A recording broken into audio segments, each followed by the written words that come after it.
Hey everyone, welcome to सरकारी eight once again. तो इस वीडियो में जो है मैं आप सभी के साथ एक इंपॉर्टेंट डिस्कशन करने वाला हूं जो कि Uttarakhand nursing and paramedical counselling 2023 के रिगार्डिंग रहने वाला है।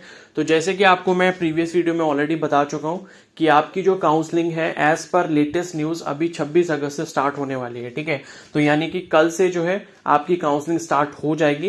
एंड देखो यहाँ पर क्या है कि कल ही हो सकता है आपका शेड्यूल वगैरह आएगा, मतलब फर्स्ट राउंड की काउंसलिंग का शेड्यूल कल आ जाएगा एंड उसके बाद जो रजिस्ट्रेशन है वो भी कल से ही स्टार्ट हो जाएगा। ठीक है, तो अब ये है कि मतलब अब ये नहीं है कि आप सुबह सुबह ही जो वेबसाइट पे जाके चेक करने लग जा रहे हो कि नोटिस आया है नहीं आया है और उसके बाद फिर से कमेंट कर रहे हो कि अभी तक नहीं आया अभी तक नहीं आया। तो शाम तक प्लीज वेट कर लेना, जब तक कल का पूरा दिन खत्म नहीं हो जाता तब तक आपको इंतजार करना होगा। ठीक है, तो नोटिफिकेशन दोपहर में भी आ सकता है, शाम को भी आ सकता है, कभी भी आ सकता है।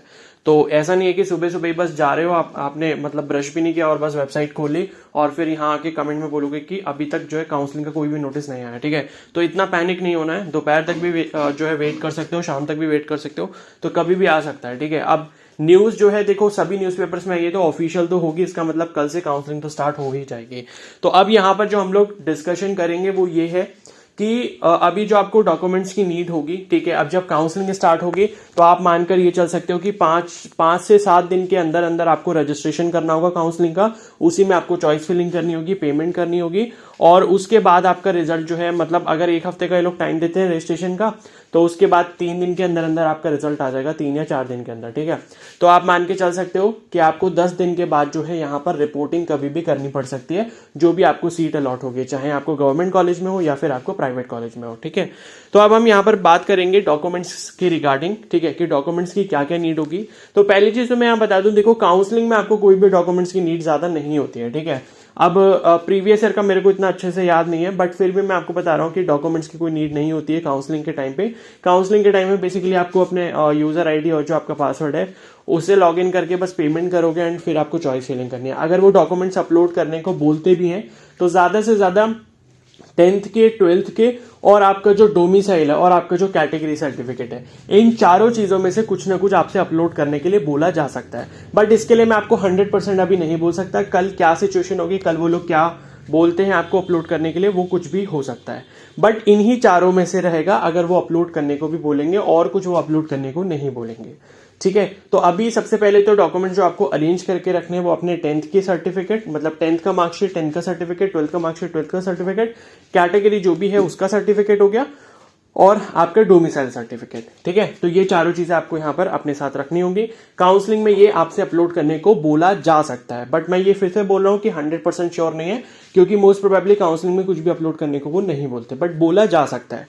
ठीक है, अब बात करते हैं उसके बाद जो मेन आपके डॉक्यूमेंट्स चाहिए होंगे वो आपको डॉक्यूमेंट वेरिफिकेशन के टाइम पे चाहिए होंगे जब आपका एडमिशन होगा। ठीक है, तो क्या होगा, जब काउंसलिंग का रिजल्ट आएगा तो काउंसलिंग का रिजल्ट आने के बाद जो है आपको जो भी कॉलेज अलॉट हुआ होगा और 4-5 दिन का टाइम दिया जाएगा रिपोर्टिंग के लिए, तो उन 4-5 दिन में आपको कभी भी जाके जो जो डॉक्यूमेंट्स हैं वो आपको लेकर जाने होंगे, जो मैं अभी आपको बताऊंगा। और वो डॉक्यूमेंट्स वहां पर ओरिजिनल फॉर्म में जब आप वेरीफाई करवा लोगे उसके बाद जो है आपको वहां से, मतलब फीस वगैरह सब जमा कर दोगे, तब आपको वहां से जो है एडमिशन की स्लिप मिल जाएगी कि आपका जो एडमिशन है वो यहाँ पर कंफर्म हो गया है और फिर वो आपको बता देंगे कि कॉलेज आपको कब से आना होगा। ठीक है, तो डॉक्यूमेंट्स क्या क्या चाहिए होते हैं वो एक बार फिर से देख लेते हैं, क्योंकि ये वीडियो मैंने लगभग 1.5 महीने पहले डाली थी तो बहुत सारे कैंडिडेट्स अब भूल चुके होंगे, तो उन मेमोरीज को रिफ्रेश करने के लिए हम लोग फिर से एक बार डॉक्यूमेंट्स की लिस्ट देखने वाले हैं। ठीक है, तो मैं ज्यादा डिटेल में नहीं बताऊंगा, बट शॉर्ट में ही बता रहा हूं। ठीक है, सारी चीजें तो एक बार अच्छे से ध्यान से देख लो, चाहो तो इसको कॉपी पर नोट कर लेना। ठीक है, एक चेकलिस्ट की तरह बना लेना और फिर इसकी फाइल बना लेना, मतलब जब आप कॉलेज जाओगे अपने डॉक्यूमेंट वेरिफिकेशन करने। ठीक है, तो उससे पहले ये सारे डॉक्यूमेंट्स की लिस्ट जो है अपने एक पेपर पे लिख लेना और उसके बाद अपनी फाइल में एक एक करके सारे डॉक्यूमेंट्स रखते जाना। ठीक है, तो पहली चीज तो हो गई आपकी एप्लीकेशन फॉर्म का प्रिंट आउट, ये बहुत जरूरी होता है। ठीक है, तो ये आपको लेकर जाना होगा।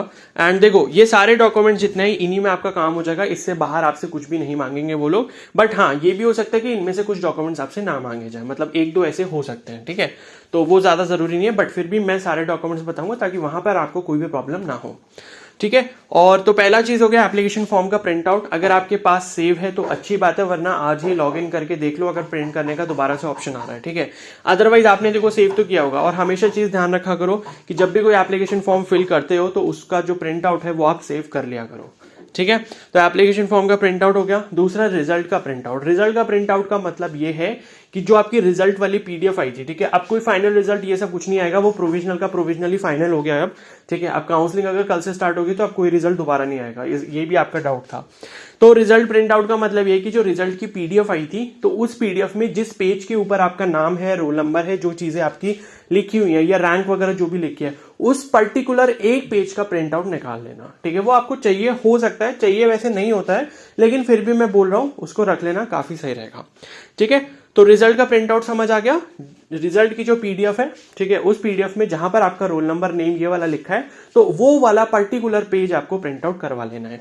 उसके बाद तीसरी चीज, आपका एडमिट कार्ड आपके पास ही होगा। और एडमिट कार्ड ये नहीं है कि वो जो आपका पेपर पहला वाला हुआ था उसको लेके जाना है, ठीक है। जो दूसरी बार हुआ था पेपर, वो वाला एडमिट कार्ड लेके जाना है। आपको पता होगा 2 बार पेपर हुआ था, ठीक है। तो 18 जून को जो पेपर हुआ था ना, वो वाला आपको यहाँ पर एडमिट कार्ड ले जाना है। और उसके बाद है 5 फोटोग्राफ अपने पास रख लेना, ठीक है, मिनिमम 5 तो होने ही चाहिए।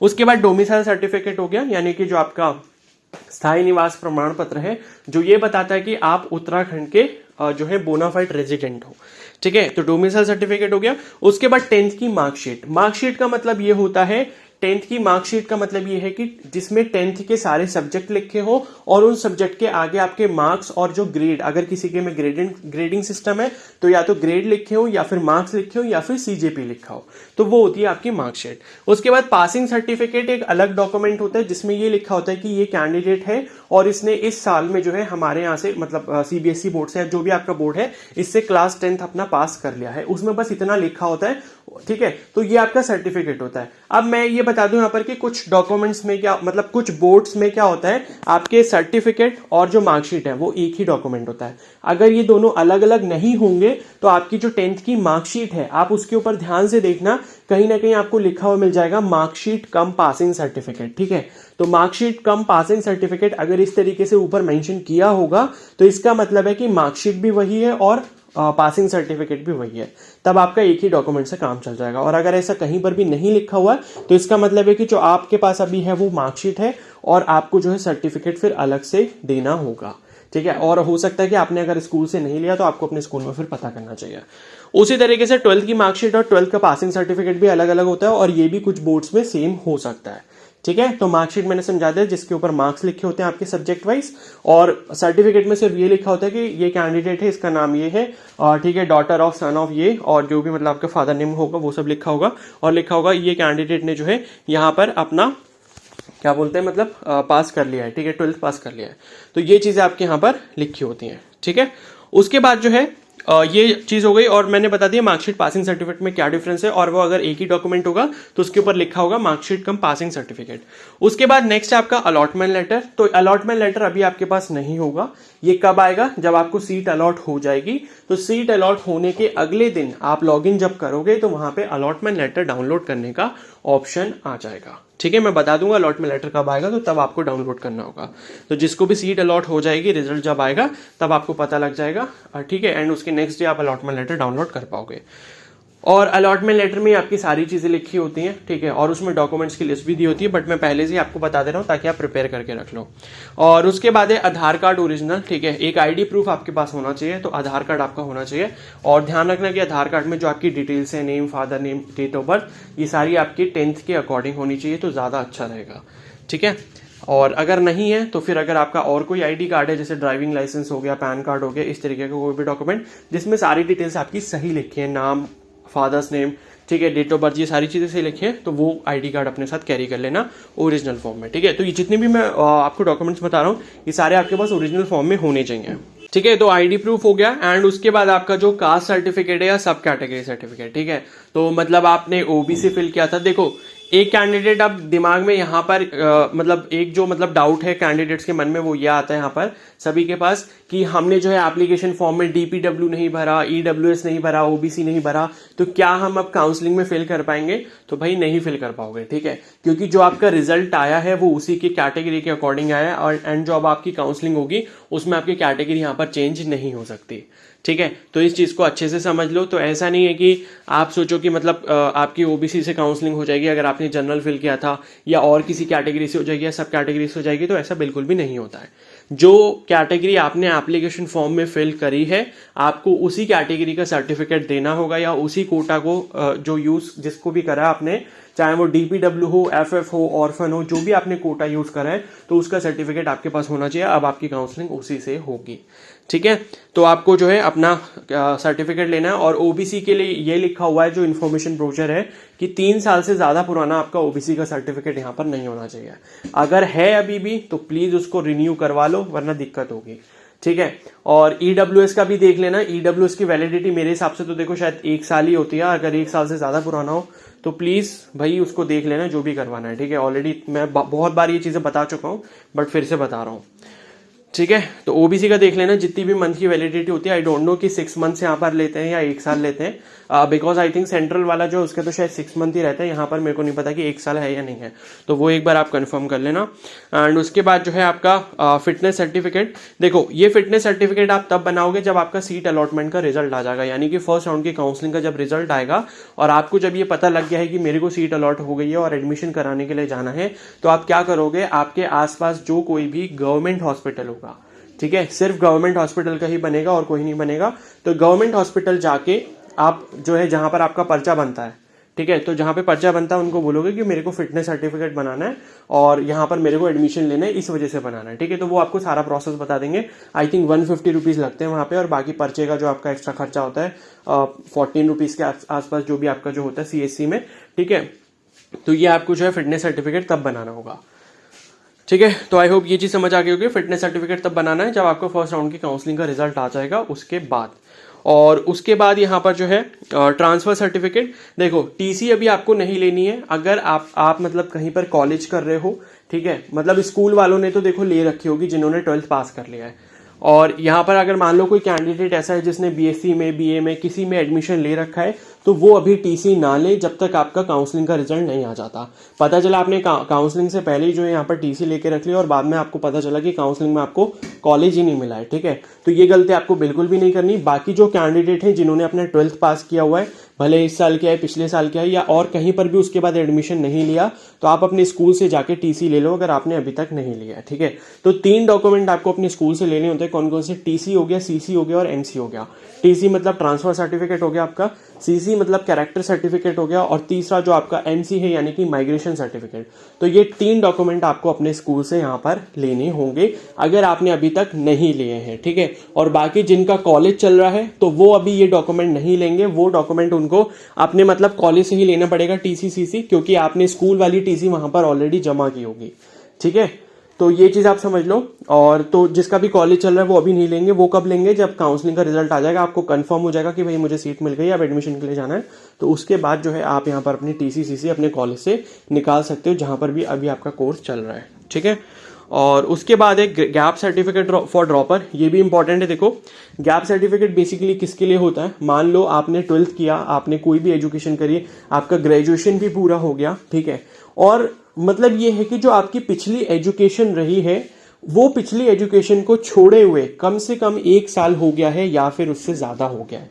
कहने का मतलब ये है कि 12th आपने किया था मान लो पिछले साल, तो पिछले साल आपने अपनी एजुकेशन की और उसके बाद आपका कम से कम 1 साल हो गया, या मान लो उससे पहले किसी ने 12th करा है, ठीक है। और सिर्फ 12th की बात नहीं है, या मान लो आपने जो है कॉलेज किया, अपना बीएससी करा, बीएससी आपने लास्ट ईयर खत्म कर दिया था, उसके बाद आपने जो है यहाँ पर कोई भी एडमिशन नहीं लिया पिछले 1 साल से, ठीक है। तो कोई भी अगर ऐसा कैंडिडेट है जिसने कम से कम 1 साल अपना घर पर बिता दिया है और उस टाइम पर उसने किसी भी इंस्टीट्यूट में अपना नाम नहीं लिखवाया, तो उनको गैप सर्टिफिकेट की यहां पर जरूरत पड़ती है, ठीक है। तो कोई भी ऐसा कैंडिडेट है जिसने कम से कम 1 साल जो है कहीं पर भी किसी भी इंस्टीट्यूट में एडमिशन नहीं लिया है पिछले मतलब इस साल से पिछले साल तक, ठीक है, या फिर उससे पहले 1 साल तक, ठीक है, तो अभी से काउंट होगा। और बाकी आपने पीछे जो भी करा हो उससे कोई प्रॉब्लम नहीं है, मतलब आपने 12th के बाद 1 साल गैप लिया था, फिर आपने कॉलेज में एडमिशन ले लिया। बात अभी ये हो रही है कि अभी से लेके पिछला जो आपका इंस्टीट्यूट था जहां आपने नाम लिखवाया था या जहां से आपने कोई भी कोर्स कंप्लीट किया है, उसके बीच में जो ड्यूरेशन है कम से कम 1 साल हो चुकी है या फिर उससे ज्यादा हो चुकी है, तब आपको गैप सर्टिफिकेट की नीड होगी। अब किसी का 12th इसी साल कंप्लीट हुआ है तो उसे गैप सर्टिफिकेट नहीं चाहिए, ठीक है। या मान लो किसी ने बीएससी कर लिया इस साल, उसे भी गैप सर्टिफिकेट नहीं चाहिए। या फिर मान लो जो है अभी किसी का बीएससी चल रहा है, बीए चल रहा है, किसी कोर्स में उसने नाम लिखवाया हुआ है, तब भी उसको गैप सर्टिफिकेट नहीं चाहिए। गैप सर्टिफिकेट कब चाहिए होगा? आपका जो जिस भी इंस्टीट्यूट में आपका नाम चल रहा था, जो भी आपकी एजुकेशन चल रही थी, चाहे वो 12th चल रहा था, चाहे वो बीएससी चल रहा था, वो पिछले साल खत्म हो चुका है या फिर उससे पहले खत्म हो चुका है, ठीक है। तब आपको जो है यहाँ पर गैप सर्टिफिकेट चाहिए होगा। और ये गैप सर्टिफिकेट कहाँ बनता है? देखो, अपने आसपास जो भी तहसील हो या फिर जहां पर स्टैम्प पेपर वगैरह का काम होता है, ठीक है, जहां पर स्टैम्प पेपर, एफिडेविट, ये सब चीजें बनती हैं, वहीं पर आपका गैप सर्टिफिकेट बन जाएगा। उनको आप अपनी कंडीशन बताओगे कि मुझे यहां पर, और ये गैप सर्टिफिकेट कब बनेगा? ये भी तभी बनेगा जब आपका काउंसलिंग का रिजल्ट आ जाएगा, ठीक है। क्योंकि जब आपका गैप सर्टिफिकेट बनता है तो उस गैप सर्टिफिकेट में आपको डिटेल्स ऐड करनी होती है कि कौन से इंस्टीट्यूट में आपको कॉलेज, मतलब कौन से कॉलेज में एडमिशन मिलने वाला है और कहां पर वो कॉलेज है, ठीक है, और किस कोर्स में आप एडमिशन ले रहे हो।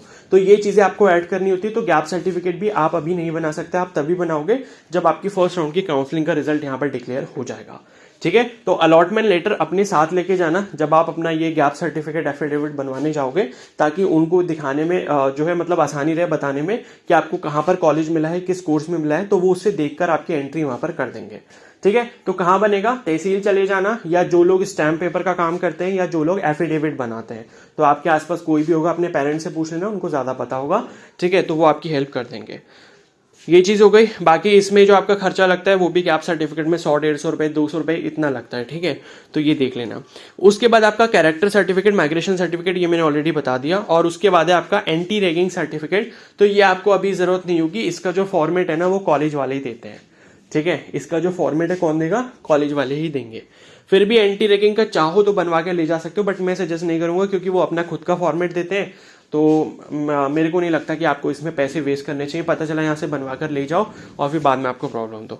तो एंटी रैगिंग जो है वो उसका जो फॉर्मेट है वो आपको कॉलेज से मिलेगा, ठीक है। और देखो, जिस दिन भी एडमिशन के लिए जाओ, जिस दिन भी आप एडमिशन के लिए जाओ काउंसलिंग का रिजल्ट आने के बाद, तो उस दिन कोशिश करो कि कॉलेज के गेट के बाहर आप 9 बजे तक पहुंच जाओ सुबह सुबह, क्योंकि सुबह आप जितनी जल्दी पहुंच जाते हो उतना जल्दी आपका काम हो जाता है। अब कुछ कैंडिडेट क्या करते हैं, दोपहर तक पहुंचते हैं और दोपहर तक पहुंचने के बाद फिर उनका काम लटक जाता है और फिर उनको बोलते हैं कि बेटा कल आना आप, ठीक है। मतलब उनकी फाइल लेकर रख लेंगे, लेकिन जो एडमिशन स्लिप होती है, जो एडमिशन लेटर आपको मिलना होता है वेरिफिकेशन के बाद, वो फिर बोलते हैं कि अगले दिन लेना। तो ये दिक्कत बिल्कुल भी ना हो। तो जो भी कैंडिडेट जो है एडमिशन के लिए जाएं, ठीक है। अब जिसका घर पास है लोकल में, अब मान लो किसी को हल्द्वानी कॉलेज मिला है या हल्द्वानी से वो बिलोंग करता है, अब वो दोपहर में चला गया तो कोई दिक्कत नहीं है, उसको अगले दिन भी बुलाएंगे तो वो चला जाएगा, कोई प्रॉब्लम नहीं है। लेकिन कोई कैंडिडेट ऐसा है कि भाई दूर से जा रहा है, ठीक है, अब मान लो कि कोई उधम सिंह नगर में रहता है, उसको टीरी मिल गया, ठीक है, तो कोशिश आप यही करना, प्लानिंग आप इस तरीके से करना कि कॉलेज के बाहर जो है आप सुबह सुबह 9 बजे तक पहुंच जाओ, ताकि पूरा दिन जो है शाम तक 4 बजे तक आपका पूरा काम वहां पर खत्म हो जाए। इस चीज का ध्यान रखना। ये कुछ इंपॉर्टेंट एडवाइस है जो आपके काफी ज्यादा काम आ सकती हैं। और उसके बाद देखो, बैंक ड्राफ्ट फॉर फीस है, ये लास्ट है और ये काफी ज्यादा इंपॉर्टेंट है, जिसकी वजह से बहुत दिक्कत होती है, ठीक है। तो देखो, फीस ये लोग क्या करते हैं, चाहे कोई भी कोर्स हो, आपका नर्सिंग हो, पैरामेडिकल हो, एएनएम हो, जीएनएम हो, कोई भी कोर्स हो, तो यहाँ पर जो फीस है वो फीस आपकी जो है ड्राफ्ट के फॉर्म में ली जाती है, ठीक है। तो देखो, ड्राफ्ट की डिटेल्स आपको पता लग जाएंगी। आपको क्या करना है, जो भी कैंडिडेट दूर रहते हैं, ठीक है, ध्यान से सुन लो, जो भी ऐसे कैंडिडेट हैं जो दूर रहते हैं, वो ऐसा नहीं है कि फर्स्ट डे ही एडमिशन कराने चले जाएं। मतलब एडमिशन मान लो आपका शुरू हुआ 4 सितंबर से, ठीक है, तो ऐसा नहीं है कि आप 4 को ही पहुंच जाओ। जो दूर वाले कैंडिडेट हैं, ठीक है, उनको क्या करना चाहिए, 1-2 दिन वेट करना चाहिए और बाकी जो मेरा टेलीग्राम ग्रुप है उसको ज्वाइन कर लो। तो वहां पर क्या होगा, जैसे मान लो जो लोकल के कैंडिडेट होंगे, मान लो कोई हल्द्वानी से बिलोंग करता है और उसे हल्द्वानी का कॉलेज मिल गया, ठीक है, तो वहां क्या करेगा, वो पहले जाएगा और फिर वहां पर अपने एडमिशन वगैरह करा लेगा और उसको पता लग जाएगा कि ड्राफ्ट वगैरह कितने अमाउंट का बनना है। तो वो डिटेल्स आप उन कैंडिडेट से पूछ सकते हो ताकि आपको हेल्प मिल जाए। और ये जो ड्राफ्ट है फिर वो आप अपने घर से ही बना के ले जाओ।